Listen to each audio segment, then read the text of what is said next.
Salut, j'espère que vous allez bien. Aujourd'hui, on est dimanche, vous devez déjà l'entendre.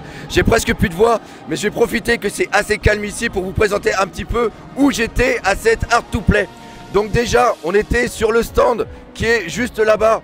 Regardez bien, vous voyez un truc marqué Krusty Diorama et les amis de ma DS. Et d'ailleurs, parlons de Krusty, on a le malade qui était juste ici. Salut Salut à tous. Bah, c'est Raki, c'est le Krusty. On fait les duos pour le doc. Et puis voilà quoi. Ouais, tu vas te calmer un petit peu, t'es encore un peu sur la caféine et sur la bière. Donc voilà, au niveau des dioramas, il y avait ça qui avait été fait bien sûr par Hit. Il y avait le traditionnel Crocodile qui était juste là. Après, juste derrière, on avait le Barto qui est superbe. Et là, on a deux gros dioramas. Et c'était ça justement qui était en prévision pour une présentation du futur musée One Piece. C'est-à-dire que là, on a le pont Green Beat avec les WCF. Et après, regardez ça. Là, vous avez une première version du duel entre Luffy en Gear 4 et Doflamingo. Ça, c'est par rapport à un diorama qui va être carrément à l'arrondi. Un truc de fou d'ailleurs. Hier, j'avais fait un live dessus. Après, on a les traditionnels tabloramas qui sont juste dessus.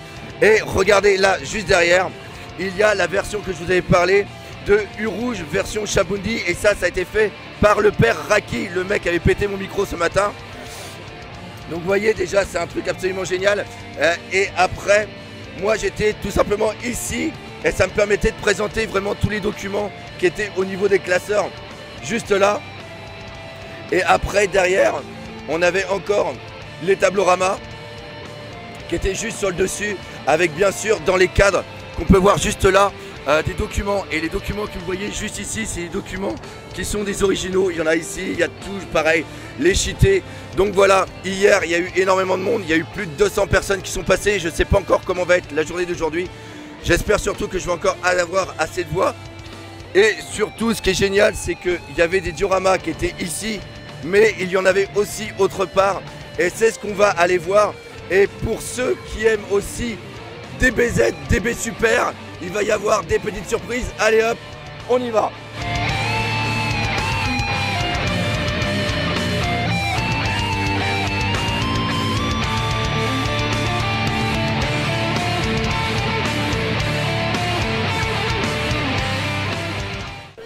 Donc ça y est, on est sur le stand Shibuya Ikebara parce que c'est là où on a exposé certains des dios de la Krusty.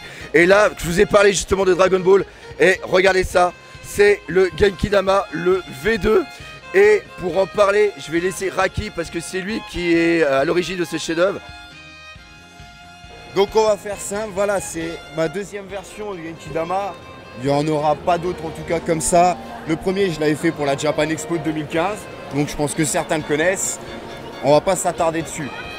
Concrètement, beaucoup de polystyrène, la sculpture, un fond en bois peint à l'aérographe et à la gouache pour les roches, et une putain de boule de lumière. Elle est sur batterie, elle est étanche, elle fait toutes les couleurs, on gère l'intensité. Et puis voilà quoi. Voilà, et c'est ça qui est génial, c'est-à-dire qu'elle est étanche, il a tout prévu parce qu'il y en a certains quand ils regardent ça, ils ont une demi-meule, voire une... un truc là, et il faut se retenir parce que ça, voilà c'est ça. Et c'est étanche donc tu peux le mettre sous ta douche si tu veux et tout pour faire un Genki Dama quand il pleut. Enfin bref c'est vraiment génial. Mais ce que j'adore ça reprend vraiment un truc emblématique, des scènes emblématiques. Et c'est exactement ce qu'on avait justement à ce niveau là. Justement, Hit a refait une deuxième version. Non, c'est bon, il n'y avait pas de souci. Une deuxième version. Et regardez là, ça c'est Jérôme qui avait fait le Bari no Pistol. On peut voir. C'est dingue et c'est vraiment génial que Chibi nous a permis de nous exposer ici. Comme ça, il y a pas mal de monde qui ont pu les voir. Donc ça, c'était vraiment classe.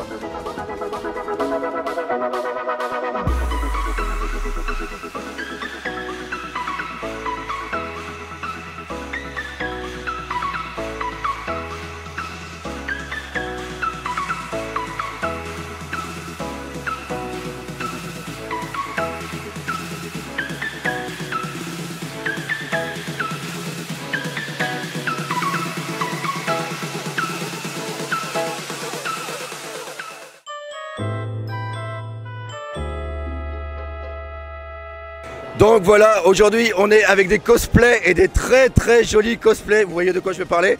Alors on va commencer par les jolis. Voilà, hop. Donc voilà, présentez-vous un petit peu, dites-moi pourquoi vous avez décidé de faire ce cosplay et pourquoi vous aimez One Piece aussi. Je m'appelle Fébé, j'ai décidé de faire ce cosplay parce que j'aime bien le personnage Luffy avec son caractère et j'aime bien le manga en lui-même. Ah ça c'est cool. Et pour toi, tu es en Zoro. Non, moi je suis en loup. Ah merde Hein? Putain, le mec connaisseur. Ceci est une blague bien sûr, parce que je vais encore me faire défoncer la gueule dans les commentaires. Et pourquoi l'eau? Parce que c'est mon personnage préféré, tout simplement en fait. Ouais. Et je sais pas, j'adore toucher lui, ça dit qu'il est beau, il est... Ok. Voilà. Ouais, c'est horrible. Ok. Là, le revenant de l'au-delà, Ace. Moi j'ai toujours adoré ce personnage et One Piece, j'ai toujours adoré ça. Et après je sais pas quoi dire. T'es pas dégoûté d'être mort? Si, beaucoup. Si je trouve l'enculé qui t'a tué, je lui démonte la gueule. Ah, ça va? Comment vas-tu? T'es content d'être là? Ça va bien? Bon alors, quoi de neuf? Lui, ça m'a pas saqué, donc je m'en fous. Allez, c'est parti. On est parti. Non, là, je vais arrêter. C'est pas une blague. Allez, vas-y. Pourquoi Akainu alors que tout le monde le déteste? Moi, je l'aime bien. D'ailleurs, il y a une vidéo qui est prévue. Pourquoi Akainu? Alors j'ai choisi Akainu parce que depuis que je fais cette convention, c'est-à-dire 6 ans, si je me trompe pas, et Akainu je l'ai jamais vu. Jamais vu, Ouais. même les amiraux de la marine, très peu, jamais. Et du coup j'ai décidé de, pourquoi pas, d'essayer de faire ça. Et puis j'adore, j'aime bien, donc j'avais prévu d'aller à la Japan Expo du coup avec ça. Et puis ce cosplay je l'aime bien, on est à l'aise dedans. Puis, Ouais, c'est classe. c'est classe, très classe. Ouais. Ok. Après, il y a beaucoup de personnes quand je les croise qui me disent oh t'as tué Ace, oh, moi ça me fait plutôt rigoler, j'en rigole quoi. Et puis, Voilà. Puis c'est entre guillemets, on peut voir un clin d'œil comme un troll quoi. Voilà. Et tu leur dis, je tends. Voilà, je tends. Et après, là, on a le Bipou. Alors, tu vas parler comme ça. Donc j'ai choisi Beppo parce que dans l'anime j'adore comment il est, sa façon de s'excuser tout le temps et sa façon d'être. One Piece pour moi, c'est l'un des meilleurs mangas qui puisse exister. L'aventure est formidable et puis c'est toujours un plaisir de regarder l'anime. Pour moi c'est l'anime parfait entre guillemets. Ouais. Et pourquoi ce perso? Ah oui, tu as répondu parce que Oui. t'aimes bien la façon de s'excuser, tout ça. Voilà, c'est sa façon d'être, j'adore. Et tu fais du karaté ou pas? Non. Wow. Ok, donc voilà, un gros merci pour eux, c'est super sympa. Et comment, oui, ça c'est une très bonne... Comment vous êtes vus, vous on vous demande beaucoup de prendre en photo? Ou ça se passe comment? Ouais, moi aussi. Plusieurs fois on a demandé des photos avec nous. Ok, donc voilà, on va les laisser tranquilles parce qu'ils sont pas mal pris. Ah, il y en avait une qui était juste ici. Donc voilà, voilà le Luffy en version Seigneur des Pirates. Ça y est, on a la fin, on a découvert le One Piece. Et c'est là-dessus qu'on va terminer. Ah, avec le pirate, Jack Sparrow, capitaine Jack Sparrow du Black Pearl. Le Black Pearl est quand même plus minable que le Tucson Sunny ou le Going Merry, il faut bien le dire. D'accord, je crois qu'il n'a pas apprécié. L'Ouest, c'est... Voilà. Non. Voilà, et ça c'est Raki, je ne peux pas empêcher. Voilà, là il y a l'embrouille et tout ça. Et l'Ouest, c'est... par là. Donc on va aller par là.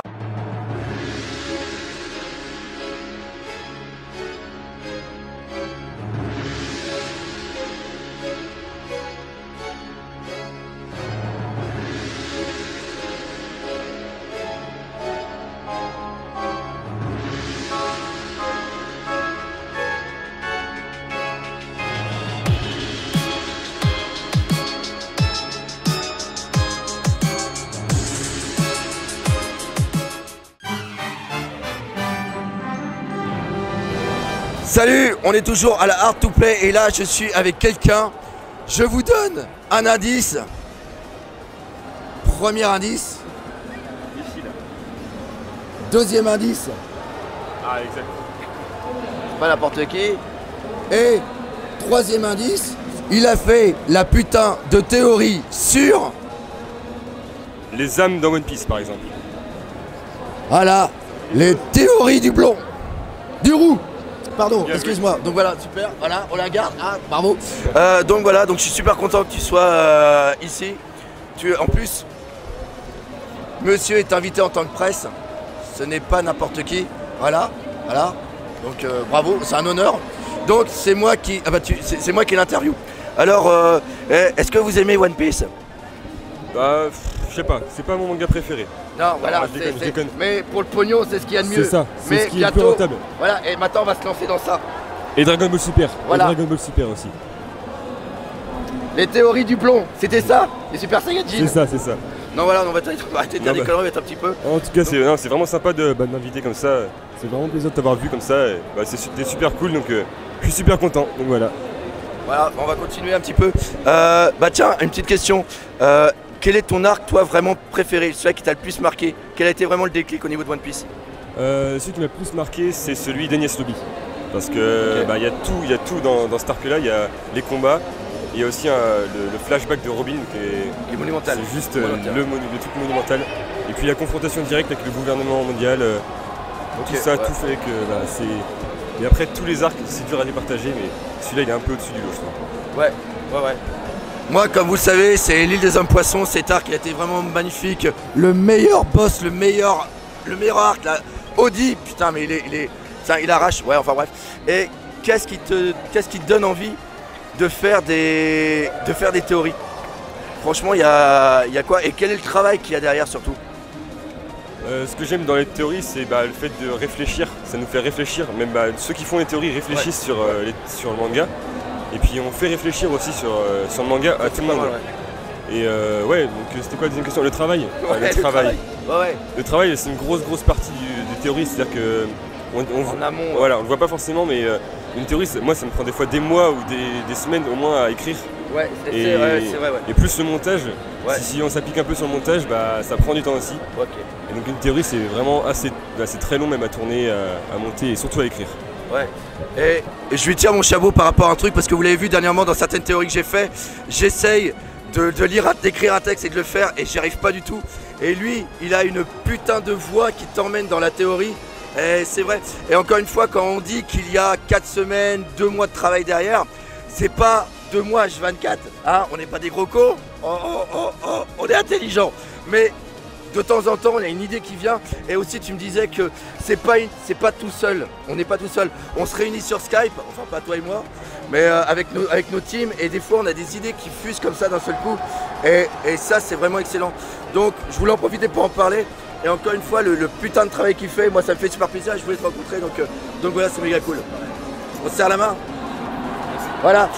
Et One Piece, le YouTube One Piece, c'est une putain de grande famille. Et ça c'est à dire. Voilà.